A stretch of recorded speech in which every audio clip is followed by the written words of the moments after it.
Hello and welcome to the Shaw Local Bears Insider Podcast. I'm Sean Hammond. Joining me, as always, is my co-host Michael Dwojak. We are live on YouTube right now, Friday morning, August 16th. The Bears held some joint practices yesterday with the Bengals, which we're going to talk about. Michael, you and I were both there. We both got to watch it, live in the pouring rain, and it was an experience. Are you dry yet? No, I'm still not dry. I think we're still trying to figure out, what we're. I didn't know that even an umbrella wouldn't be able to help me, so I'm kind of surprised as to all the different wet shoes and wet socks and all that kind of stuff. So we're still drying out. I was soaked through my rain jacket. That was Yeah. 2.5 hours out there in the, it was light and then heavy, kind of alternating light, heavy back and forth, but it was raining pretty much the whole time. So we've got joint practices to discuss. We've got a game on Saturday against the Bengals to preview. But first, do us a favor. If you're watching live on YouTube, hit the thumbs up. If you're listening later on Spotify or Apple, follow and subscribe to our show. Those are great ways to support the show. Also, head to shawlocal.com for all of our Bears coverage. You can read all of our work throughout the Chicago suburbs, Northwest Herald, Joliet Herald News, the Daily Herald. Thanks, everyone, joining us live. It's good to see you guys. I see Rick and CJ and Robert in the chat.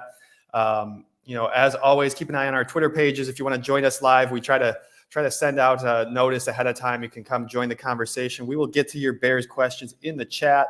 But first, Michael, big picture takeaways from practice yesterday. What kind of stood out to you other than we were soaked?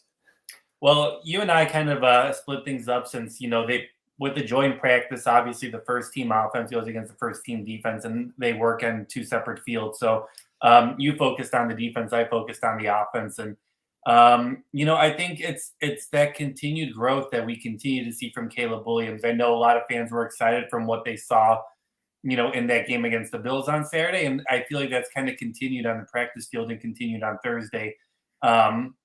Listen, his first play is in 7-on-7 red zone. Action was an interception, and he just, threw that away and quite literally, and he just moved on and, figured some stuff out, worked against the Bengals, top defense. And, he looked good. Couple of 11-on-11 red zone trips. He hit DJ Moore, right up the middle for a touchdown. He hit Keenan Allen in the corner of the end zone for a touchdown. In the 2-minute drill, they looked pretty good. They scored a field goal on one of them. They didn't score a touchdown on that one. But for how much you can really take from a practice like this, and I know a lot of coaches and players talk a lot about the joint practice. The rain probably hurt a couple of those things. Maybe I wouldn't say that they were going at half speed or anything like that, but I feel like there was probably an understanding. Hey, like, it's raining out here. We don't want to lose guys. The Bengals had a couple guys, who needed to be carted off in like air casts. The Bengals coach Zach Taylor talked about it after and said it wasn't because of the rain. It was just fluke stuff. But, injuries happen in the rain, obviously. So, maybe they weren't going at 100% speed like they would in a game action. But, I think it's just that continued growth you saw with Caleb Williams. He's hitting his targets. I think you saw a lot of Bengals reporters and even Bengals players and coaches who were like, impressed with Caleb Williams and what he's been able to do so far. And I think it's pretty much just what we've been harping on ever since this whole process started, ever since they drafted him. You're seeing that progress. You're watching him do his checkdowns. You're seeing him do all the things you want a quarterback to do. And he's really putting the pieces together. And it's just, you got to continue to see that. And hopefully, we'll be able to see more of that against the Bengals on Saturday.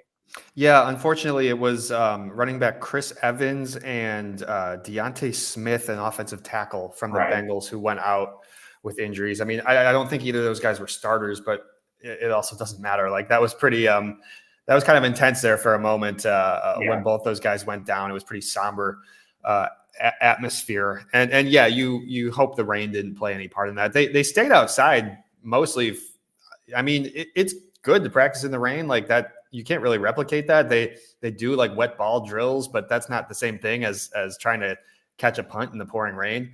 But also just the space. They're able to stay on two fields. They only have one field inside. And with 180 players, 290-man rosters, that's a little crazy to fit both teams inside. So they stayed outside, and I mean, look, I think, like you said, the Bengals were saying some good things about the Bears. The Bengals reporters that we kind of got to talk to seemed to be impressed as well. I think this is a Bengals team that's in a weird place. Obviously, Joe Burrow was hurt last year, much of last year. Right. They missed the playoffs. Things went downhill pretty quickly. Jamar Chase is still not participating in camp. It was only T. Higgins from their top 2 receivers. And like you said, the rain, I think Kevin Byard said this too. The rain obviously favors the defenses. For sure. Yeah. That's going to make it, it's slippery, it's slick, it's hard to hold on to the football. That makes sense. We saw that especially early. I think that both teams were kind of adjusting to the wet conditions, and you kind of saw them sort of settle in after a little while. I don't think anybody had really played in the rain in quite some time, Michael. No, but I think that's obviously, I think everyone, we kind of got the halos yesterday. I think most of the reporters were kind of like, all right, we'll go to, the Payton Center, and there's no way they're going to practice outside. And then, when it's time to go outside, it's 1 o'clock. It's like, oh, we're going outside. We're actually doing this. And, it is useful stuff, because how often do you get a chance to practice in the rain?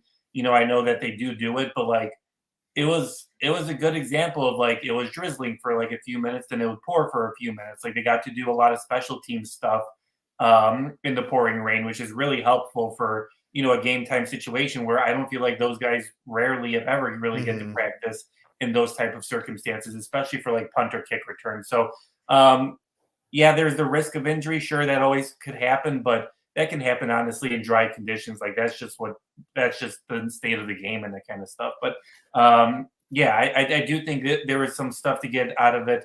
Can you get as much stuff as you would have gotten in a dry practice? Probably not as much, because you probably aren't seeing as much as you would if the circumstances were perfect. But I do think it was still a good experience. And I do think that, both coaches could have called it whenever they wanted to. They could have. Zach Taylor could have called it after the first injury. The second injury could have been I've seen enough.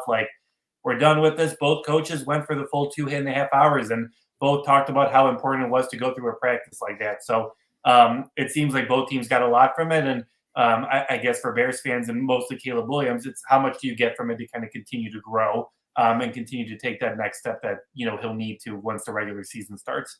I'm going to jump into comments here really quick. If you're listening, on Twitter or Spotify, Apple, you can always join us live here on YouTube. We can get to your questions. Robert, I see a lot of questions about, who's hurt, who's not, who's playing in this game. So I'm going to jump into that right now. Robert asks, what's the whole injury picture? Give us the whole thing. So let's just talk about it all. So guys who did not play yesterday, I had Jaquan Brisker and Adrian Colbert at safety, DeAndre Carter, who's one of your return specialists. Jacob Martin's been out pretty much since the pads came on. Theo Benedette, of course, we all saw in Hard Knocks that he's going to be out for a while. Ryan Bates suffered an injury last Thursday, the last practice before the Bills game. He did not play in that Bills game, and he has not been back. So on the offensive line, and one other guy, Colin Johnson, did not participate yesterday. So on the offensive line, Nate Davis was back in full. He practiced the whole practice yesterday.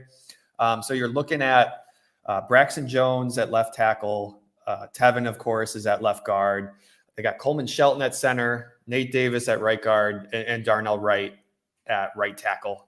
On paper, that's 4 of your 5 starters. You could maybe you can make the argument that Bates is probably the starting center.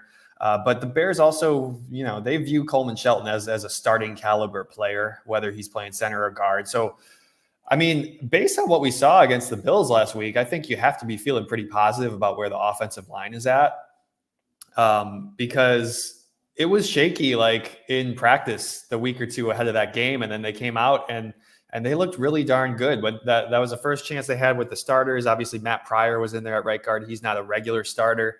But that group's looking pretty good. And Nate Davis did talk yesterday.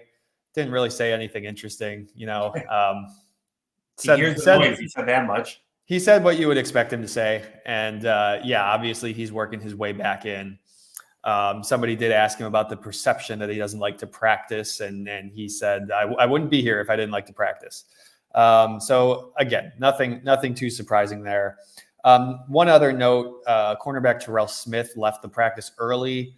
It seemed minor. He was walking. He seemed to be fine. But I don't know if he's going to be available for this game. So yeah, Brisker is definitely not going to be playing on Saturday. You're probably going to see Elijah Hicks. Tyreek Stevenson and Montez Sweat have been working their way back in. And so perhaps we'll see them. I don't know. It's hard to say. Obviously, like Montez doesn't really need preseason reps. So if he's anywhere short of 100%, you might not see him. I don't really know. You could certainly make the argument that Tyreek could use some reps. But again, not a guy who needs a ton. We'll have to wait and see on those guys. They're both working their way back from previous injuries.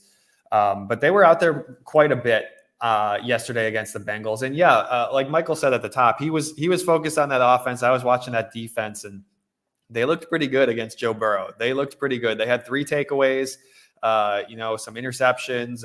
Tremaine Edmonds was getting his hands on the football, being that long, lanky linebacker that he is. Kevin Byard had a pick. And I lost the comment. Someone was asking, here it is from Robert. Is Byard going to be a hit or a miss? Any early indications from the preseason?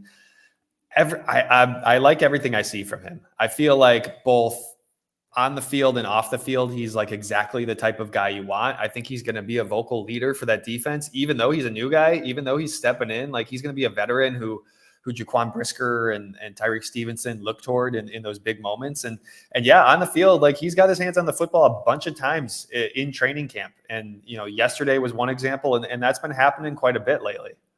Yeah, it has been happening a lot. And he seems to be providing that, veteran leadership that, that group at this point, they're still young. I know, obviously, I think Jalen Johnson is like the oldest in that, secondary group there. Obviously, you got, Edmonds and Edwards in the linebacking core and that kind of stuff. But when it comes to the secondary, I think Jalen Johnson was the oldest guy there. But I think he provides good experience. I think he's a good replacement for Eddie Jackson. We talked about, what he does, being able to play both, positions and that kind of stuff and how that kind of helps the defense. But I think he's a good addition. And you saw that yesterday. And, one of the bigger things, other than the interceptions is I feel like we are kind of used to the chirping and the yelling, but I feel like the Bengals reporters were not, and they're just kind of like, man, they just won't stop, talking.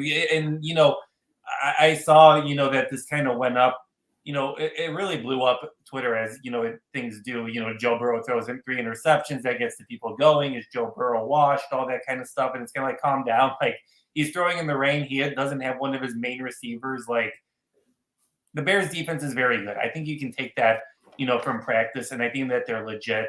The ball was still slippery.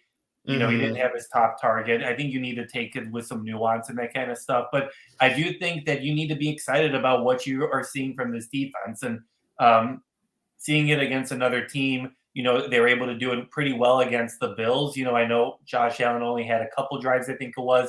And the Bears defense looked pretty good against they looked good against him as well. So I think you're encouraged with that. And I think it just goes back to the original, thought about, is Caleb Williams looking, maybe not as good as we expected, or is he going against an elite defense?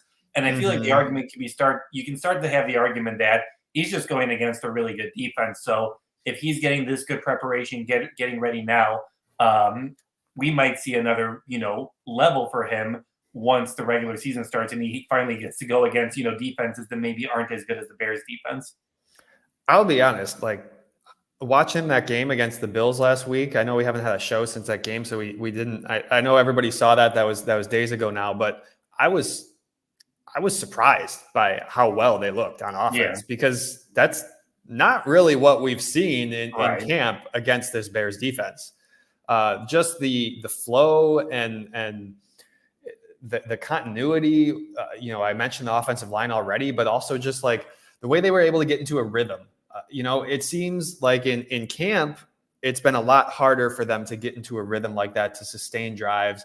Obviously not everything is like a live situation. Yeah, you do your 2-minute drill at the end of practice, but a lot of times before that, they're just setting up situations. So maybe that's part of it. But at the same time, yeah, like they're going against a really good Bears defense. I know they've been banged up in the secondary. Tyreek and Jaquan haven't been back there, but at the same time, even half the Bears starters, that's a really good defense. You're going up, and there's always going to be guys out on both sides of the ball during camp. And yeah, they just looked really good against the Bills. I think they looked really good offensively. You were watching the offense a lot more closely than I was, but the times I looked over there, they were having a ball over there. They were loud, and I didn't hear a peep out of that Bengals defense. It seemed like those guys seemed quiet to me, Michael. They do seem quiet. I mean, they got pretty loud when I don't remember who the Bengals secondary player was, but he knocked over a pass that Caleb Williams had, kind of a deeper pass during a second 2-minute drill when more of the Bears reserves were in there. That was probably the loudest that they got, but it didn't seem like there wasn't too much, other than the interception. You had a fumbled snap because of the rain, and you had a sack situation. You didn't really hear too much, and it is curious just to see, this. I think I saw a comment in there where it's just kind of like you love to hear the chirping because it shows that they are close as a unit, and I would agree with that because can you be a good team and not talk a lot? Sure. I mean, I mean, at the end of the day, it doesn't matter if you're like having a ball and that kind of stuff. You do all these crazy celebrations. If you're winning, like, who cares? But I do think that it does help, and it kind of speaks to the foundation that Poles has kind of set in this organization the last couple of years.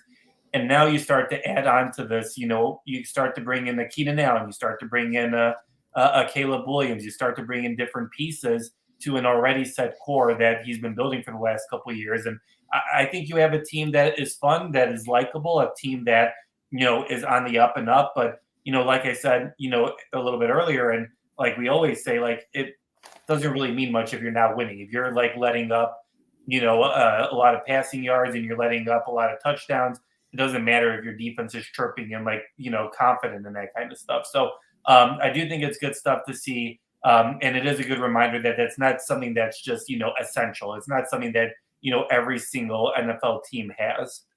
No, but it's the continuity. It's all, so many of those guys coming back from last year. Yeah. They're all comfortable in their own skin, and they're all comfortable with each other because they've been here. And the guys that you're bringing in, Kevin Byard is a veteran. Like he's been around the block. He's not a guy who you're gonna have any worries about stepping in there. And Javon was a guy who, though he wasn't in the starting lineup, he was here last year. He's comfortable around these other players in this system. I saw him, knock down another. I swear we're gonna see him knock down so many passes this season because he's doing it. He's doing it against Caleb. He's doing it against Joe Burrow. It's gonna happen. He's gonna have a bunch of passes defended because he's a big, tall dude, and for whatever reason, the timing, he's got that thing down. It's been impressive to watch. But yeah, like you said, I know the Bengals they obviously didn't have Jamar Chase. They had Trent Irwin running out there with the ones. Right. It was fine. I will say, like, if I'm a Bengals fan, I'm a little bit, we saw it last year. If Joe Burrow goes down, there's not a lot holding that team up. But anyway, you mentioned, Michael, you said that this team is just fun. And I had a buddy of mine text me that this week too, specifically talking about Velus Jones's ferret story, which if you guys didn't hear, Velus Jones told the story of Chase the ferret, who was his ferret in college that he bought with Michael Pittman. We don't need to rehash the whole story. We wrote a story about it. Head to shawlocal.com if you want to read it. But I bring that up because obviously Velus is a player on this team who is making a big transition to that running back spot. He's a guy that a lot of people are talking about or seem to be like, people have strong opinions on him, of course. Other than like the one, obviously he tripped on one play that didn't look great from the running back spot against the Bills. But other than that, I mean, I thought he's looked pretty good generally at that running back spot. Michael, what did you see from Velus yesterday? I think we saw, well, it kind of goes back to what we were talking about earlier. They're trying to make this work. I don't know whether they're trying to make this work because he was an early pick and you just need the validation. I don't know if you're trying to show him off, on Hard Knocks and that kind of stuff in game film. And you're trying to be like, look, you can get this guy if you want to trade for him or something like that. Or, but it does seem that they are trying to make it work. I mean, you even saw it at practice yesterday. I think it was like Bayless's like second run or something like that during 11 on 11, and he got first contact, but didn't bring him down, and then he like trucked the Bengals guy and just like went after. Mhm. And you just saw the whole coaching staff, the running back coach, go crazy, like giving him like they are trying to build up his confidence and they are trying to like get him to a level where they're like, they're very confident in him and they really want this to work. And you're just seeing that in the coaches, you're seeing that in Poles' movement and that kind of stuff. And I mean, listen, you're seeing it in his play. He's doing well. I don't know whether, it's hard to talk about or it's hard to decide because like, you got guys there already. You got Mhm. Swift, you got Herbert, you got Roshan Johnson, you probably got Homer coming in for special teams. There's only so much room. And are you committed to bringing Bayless Jones in because he shows you some flashes in the preseason and training camp and saying goodbye to a guy like, I don't know, Herbert, just to throw that out there, Mhm. because he can get you a top pick or something like that? Are you going to do that? Like, I don't know how Bears fans feel about this because, I think if you look at it, everyone would tell you that Herbert is the better running back. You could put him back on kickoff returns and, He could kind do of both throw. jobs. Yeah. Yeah, I mean, he could do both jobs. So I think it's an interesting, conversation and interesting to see what happens with this because is Ryan Poles, we've seen Ryan Poles, he made the trade for Chase Claypool. It didn't work out. He was quickly just able to say, listen, he didn't verbatim say this, but he essentially was like, I tried it. It didn't work out. We cut Mhm. bait or whatever. Like he's shown that he's able to, cut bait, but I don't know how often we've seen him say, you know, I don't know. I don't want to say give up on a guy, but just be like, we're done with this. Like it didn't work out. Maybe I shouldn't have taken him with a high pick in my first draft. I'm very curious to see what he does with this because, you know, is he able to just, say, listen, Herbert's the better running back. He's going to, be much beneficial to us. We could put him on kickoff returns or punt returns and it'll work for us. Or is he going to be like, listen, like I saw something in this kid when I drafted him. It didn't work out with wide receivers. Maybe he can't run routes the way we want him to, but he shows something as a running back and he's good on kickoff return. So I don't know how you feel about this. Obviously, I know it's other than the Nate Davis conversation. I feel like the Bayless Jones conversation is something that really gets Bears fans going. And Yeah, I think in the next couple of weeks we'll get our answer. we will. Based on what happens on Saturday and next Thursday, because cuts are coming soon. And if you want to make a trade, you probably would make that trade in the next couple of weeks. Yeah, we'll know soon enough. We'll Yeah. know by the end of the month in a couple of weeks here. Chase Claypool used to be what last year was one of those divisive players that Bears fans had opinions on. By the way, he was released with an injury settlement from the Bills yesterday or the day before. Yeah.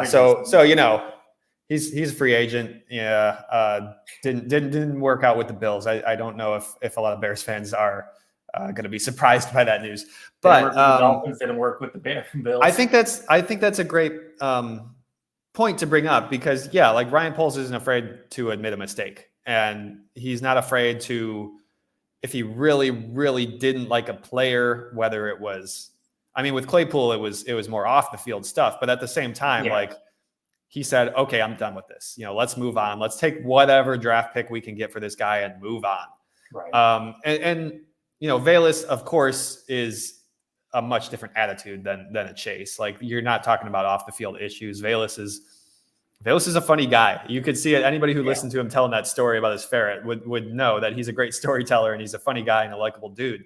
But yeah, like at the end of the day, I don't know that you can see keeping him. He's not going to play over DeAndre Swift. He's not going to play over Khalil Herbert. He's probably not going to play over Roshan Johnson at the running back spot. Yeah. You're talking about the fourth spot. And yeah, you mentioned Travis Homer. He's an important special teams guy. I don't know how this is all going to play out. I don't know if there's realistically a spot at running back for him. If they want him on kick return, they'll find a way to keep him. And maybe he doesn't wind up playing much running back or receiver at all.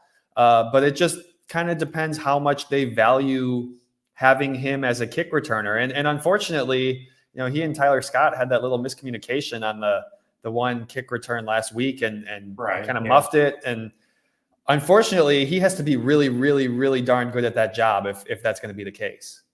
Yeah, I think so. And as soon as you saw him kind of muff that kickoff, it was just like Bayless, come on, like that was like the one thing, Yeah. thing that the one person on the Bears cannot do. Like if any, like obviously there are other things, but you're just kind of like, man, like you're trying to make this team, everyone's trying to be on it and that kind of stuff, and everyone really has your back, and that just felt like a tough moment. But yeah, I mean, listen, it'll be interesting to see what Poles does, what the decision is, whether he just decides to keep him and he's just like going to have to cut someone else on the roster. I'm not sure, but it'll be interesting to see. I guess kind of going back to your original point, I don't know if I've seen anything that would make me be like he's over Swift or he's over Johnson. I know obviously Roshan Johnson has been around for a little bit here and that kind of stuff, but with Johnson, and Herbert, I just don't.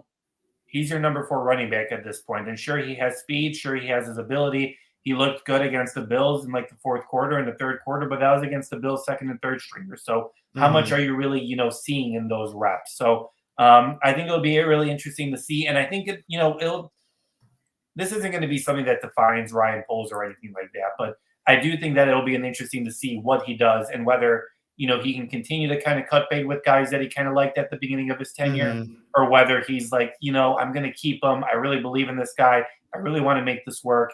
And he tries to make it work. So I think that'll be a really interesting storyline to watch in the next, 10 days before cuts happen. Yeah, and he said it himself. Like, this team is going to be tougher to make. It's going to be harder to make the 53-man roster now than it was last year, than it was in 2022. Right. And, another way of looking at that is, of course, that Ryan Poles has tough decisions to make. That's going to be tough on him as much. Obviously, it's going to be tough on the players too. CJ has a good question here. As we're talking about these competitions, any real competitions on the defense, it seems like the defense is set. I would say like the starting lineup seems to be set to me, unless they do bring in another defensive end. I just feel like that's maybe not going to happen. I don't know. I know Hassan Reddick asked for a trade this week. I know there's always guys out there.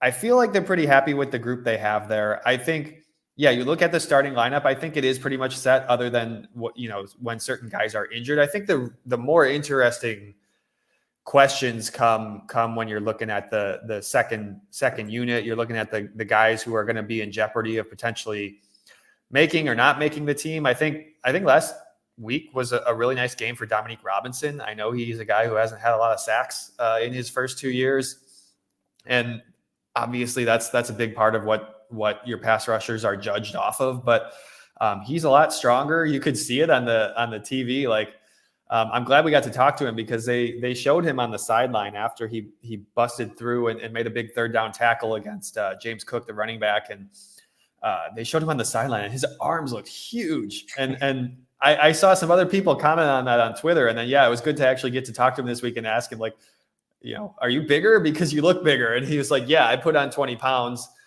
He's been changing his body over the offseason, and that's what enabled him to, he had two linemen on him on that play. I mean, neither of them had great position on him, so there's a little advantage there, but he burst through 2 300-pound linemen to make that tackle. That was pretty impressive. He's a guy, obviously Austin Booker caught everybody's eye with a couple of sacks. What are they going to do at that defensive end spot? You also have Daniel Hardy, who played really well in that preseason game. He's a guy who's trying to make the team potentially, and Jacob Martin has unfortunately just been hurt. And so that's the defensive end second unit, I think, is really interesting to watch. I think that's going to be one to keep an eye on over the next couple of weeks. And I don't know that there's I don't know that we're going to be surprised by anybody in the secondary. Michael, can you think of anybody who would make this team that would really surprise you in that secondary? I mean, you're seeing when Jaquan is off, when Tyreek is off, you're seeing kind of the names you expect to see. You're seeing Elijah Hicks, you're seeing Terrell Smith, you're seeing Jalen Jones. Yeah, I don't think you're going to see anything surprising there. I mean, you've built a really good secondary here in the last couple of years. You've obviously switched some guys out and that kind of stuff, or with some moves and deciding to let people leave. But I feel like that the defense feels pretty set at this point. Linebackers, you know who they're going to be. Secondary, you know who they're going to be. There, you've got your backups. Everyone knows their role, I guess, on the defense. And it does go back to that earlier conversation about the line. And I know it's not an original thought. I know we've talked about it a lot at this point, but or I guess other people have. But I'm really buying it on this Austin Booker stock. Like I think. There are the reports that the Bears were in on Judon. Obviously, he ended up with the Falcons and that kind of stuff. And reportedly, Ryan Poles didn't want to give up, what was it, like a second-round pick? I think he was willing to go up high to a third. So I thought that was interesting because, the impression that we've got and kind of what we've seen so far is, they seem pretty comfortable with what they have. Will they, reach out, see what it's going to take, do their due diligence? Sure. But I think you've seen – from guys like Hardy, like Robinson, from Booker, I think you see that you have guys there who can play opposite of Sweat. Obviously, DeMarcus Walker can do that as well. So I think you have a good rotation of guys who are going to be able to, kind of play in key situations. And, the defensive line is always interesting because, if you're a starter, that doesn't mean you're going to be playing the entire game or anything like that, but you're just in a rotation of guys at that point. But who is going to play opposite Sweat in critical third down situations? Is it going to be, Robinson? Is it going to be Walker? Is it going to be Booker? Who's able to use his length to get around guys? So, I think that's the most, we kind of talked about this, talking about Hard Knocks, where usually for Hard Knocks, you have tough position battles and that kind of stuff. And I think that might be part of the reason why this Hard Knocks feels a little lackluster, because you don't really have position battles anywhere on this roster other than the running back and maybe the Velus Jones and a couple offensive line positions here and there. But this defense is pretty set. What you have at this point. Obviously, if you can add another elite pass rusher opposite of Montez Sweat, you got to do it. And obviously, if it's between reasonable return, but this defense is pretty set. What you have. Guys are going to fill in different spots. And I think you just kind of know what you have, and that kind of what makes it such a not a boring camp, but just kind of these guys are developing and they're doing well, and they're just kind of filling the roles that we all expect them to fill at this point. Yeah, it does. That's a really good point. And the teams that are doing Hard Knocks every year are usually the teams that haven't made the playoffs, and that they're usually those, and those are the teams that have a lot of interesting stories at the back end of the roster. Right. I think this Bears. We've been saying this all along. We've been saying this about Caleb coming into a good situation. This Bears team is not your typical number one overall pick team. Right. They're much further along than you would expect a team who's picking first in the draft, who's getting stuck being on Hard Knocks to be. Right.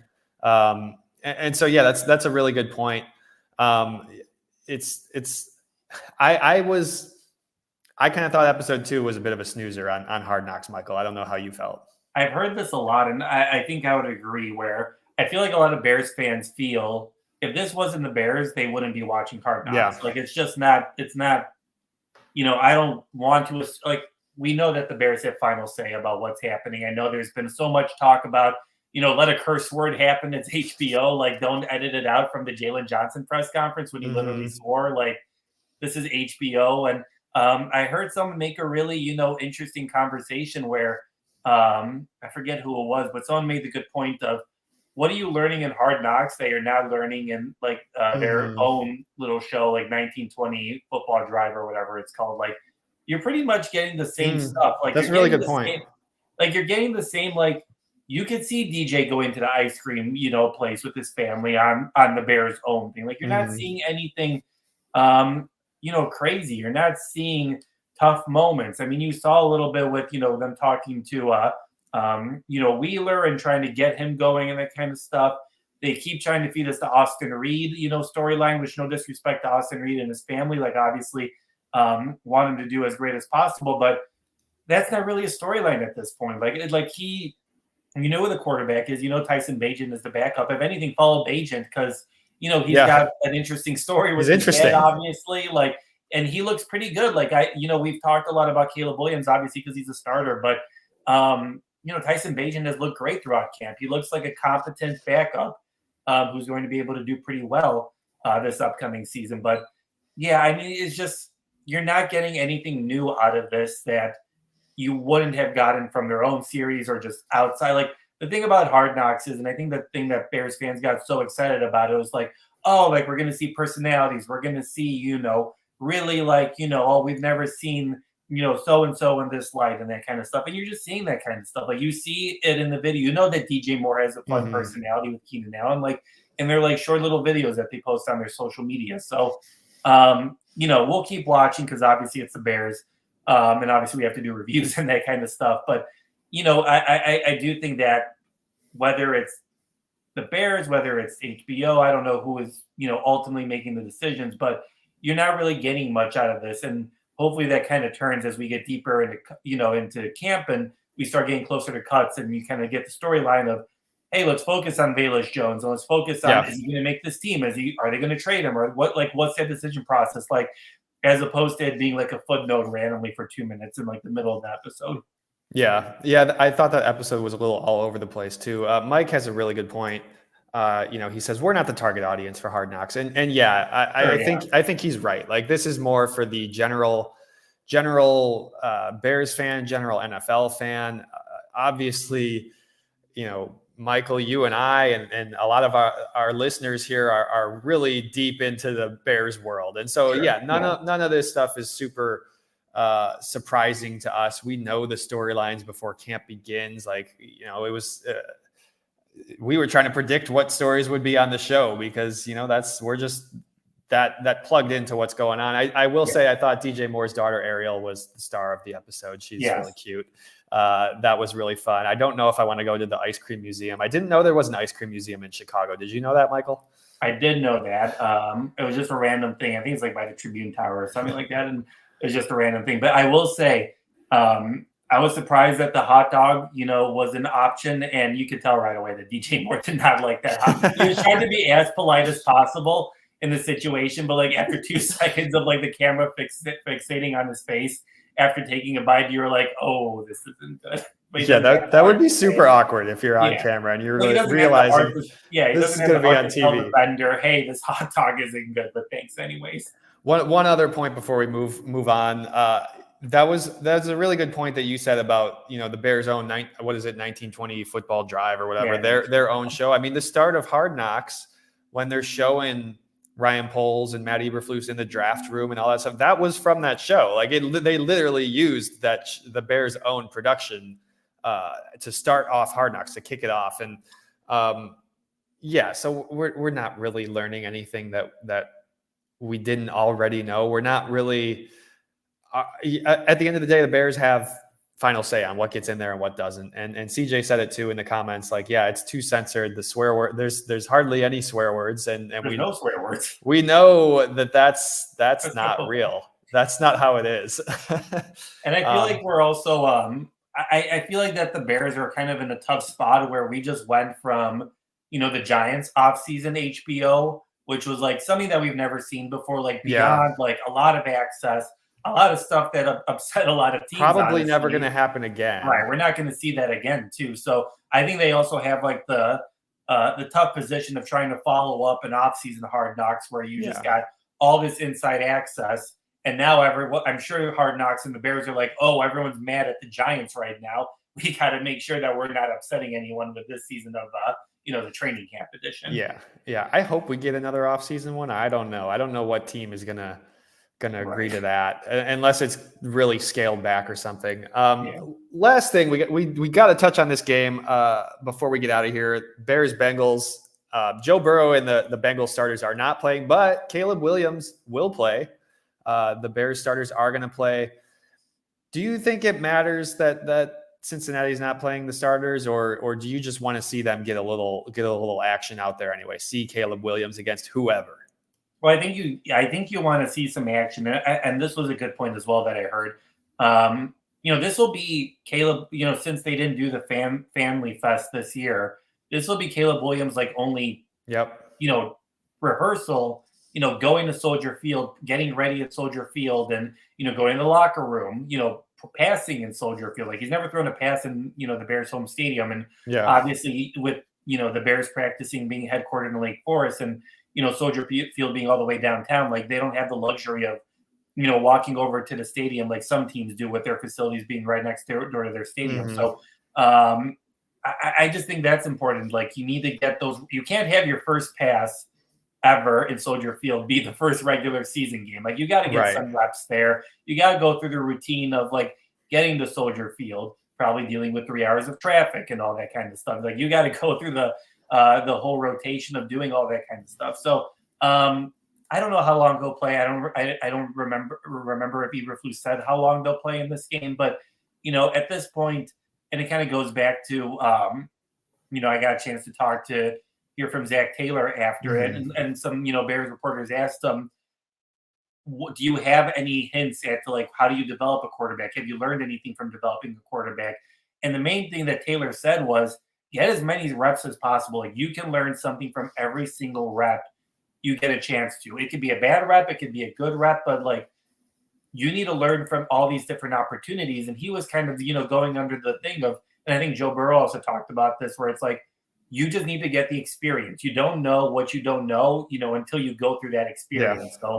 So, yes, the risk of injury is always there, but at this point, you just got to get Caleb as prepared as possible. So when he goes against the Titans, like, he needs to be prepared. He needs to know, all the little stuff. You even Where the play clock is. Right, where the play clock is. And even like, this was one interesting thing in Hard Knocks where they were talking about the referees and like preparing him. Like, you're going to see a crew, like, what was it? Like you'll get through the crews, like through 3 years and that kind of stuff. Yeah. And you want to be good to them and that kind of stuff because they'll be good to you in your career and that kind of stuff. So all of those little details matter. So I think that's a major reason why, sure, like the Bengals might not be having their starters out there, but even if it's not the starters, it's just getting the experience of going out there, procedural stuff, getting some stuff out there, so you know what to expect once the season starts. That was the most interesting thing, I thought. Right. It looked like they had little bios for every single ref, Right. and they were blurred out on Hard Knocks. But I'm like, I want to read the ref bios. Hit me up with that. That sounds interesting. Yeah. But yeah, you're right. Like, this is his only opportunity for a dress rehearsal at Soldier Field before the Week 1 game against the Titans. So you got to get him out there. Flus didn't say how long the starters would play, but Cole Kmet kind of suggested it's probably going to be about a quarter. He said don't quote him on that, but I imagine that was coming from some sort of knowledge of what the coaches are going to do. Right. Yeah. So I think we're going to see a fair amount of the starters, probably about the same as what we saw last week against Buffalo. I think it's good to get Caleb out there and all the starters. Especially with Nate Davis back, you're closer to fully healthy on that offensive line. I think it's good to get out there and try to get a little bit of a rhythm. If we see what we saw last week, I think Bears fans will be feeling good. Obviously, you want to punch it in for touchdowns, but they were moving the ball. Positive things were happening. I think with the Bengals not playing their starters, I think this could be a good opportunity for that Bears defensive line to have a good day, and maybe we'll see Austin Booker with a couple of more sacks or something. I just want to see him get out there and get a rhythm and get a feel for Soldier Field. I think that's really what this is all about. I really don't think it matters who is playing on the other side. It doesn't matter if you're going up against the twos. Like, you got to get your rookie quarterback some reps, and that's the most important thing. And in a way, don't you this sounds stupid to say, but like, don't you want to see him make some mistakes? Like, don't you want to like see him like, go through some tough, growing pains in order to get better? Like, the dream scenario obviously is Caleb Williams is the best quarterback of all time. He never makes a mistake, never throws an interception. But like, let's be real. That's not going, like, he's going to make mistakes along the way. And I feel like the more mistakes he makes early, the more he can learn from it. Because you've seen that commitment that he has to, watching tape at midnight, like in the middle of the night, and like texting his coaches, like, that he's like dedicated to the sport and he's going to learn from a lot of mistakes. So you want him to go through those experiences and go through some mistakes where, hey, let's do it during the preseason. Let's see the scheme. Let's figure things out right now. So when it comes time for the regular season, he knows what to do and where to put the ball in certain situations. Yeah. All right, we've got to get out of here. Thank you to everyone who joined us live on YouTube. Thanks to everyone listening on Spotify and Apple as well. Hit the thumbs up on YouTube, like, subscribe, Spotify and Apple. Wherever you get your podcast, that's a great way to support the show. Head to shawlocal.com to read all of our work, and please consider subscribing. That's the number one best way to support us. Subscribe at shawlocal.com. You get the best local news throughout Northern Illinois, the best high school football coverage. If you like high school football in Illinois, head to Friday Night Drive. And of course, you get our Bears coverage. You can read all of our stuff. He is Michael Dwojak. Find him on Twitter at mdwojak94. I'm Sean Hammond. I guess I need to start calling it X now. I'm still not doing that. Everyone's calling it Twitter. No one calls it X. You can find me at Sean_Hammond. This has been the Shaw Local Bears Insider Podcast. Thank you, everybody, for listening. Have a great weekend. Enjoy watching Caleb Williams and the Bears at Soldier Field on Saturday. Thank you, everybody, for listening.